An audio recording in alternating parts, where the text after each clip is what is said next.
डबरोटी वाले कल भी आ गए थे, आज भी आए हैं, लेकिन ये है कि ये चोर रास्तों से आ रहे हैं।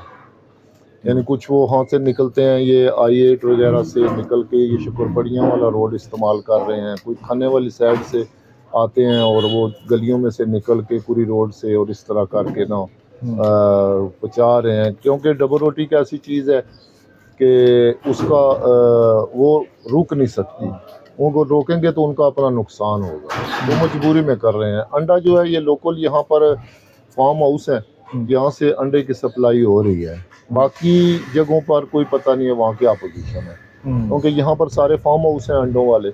तो यहाँ से उठा के ये सप्लाई दे रहा है अंडों वाला ना। इन 2 दिन के अंदर आपने क्या चीज़ ऑब्जर्व की जो आम तौर पे आपने देखी और आपको लगा कि यार ये तो बड़ी अजीब सी सिचुएशन है, ऐसा नहीं होना चाहिए था? बहुत सारी चीज़ें हैं जी, बच्चों को स्कूल की छुट्टियां हैं, अभी मेरा बेटा जाता है वहाँ पर ना,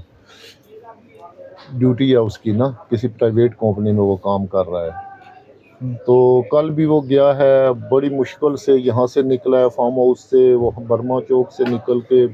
उसमें इंटर हुआ है गौरी टाउन में, वहाँ से निकल के फिर गुलबर्ग में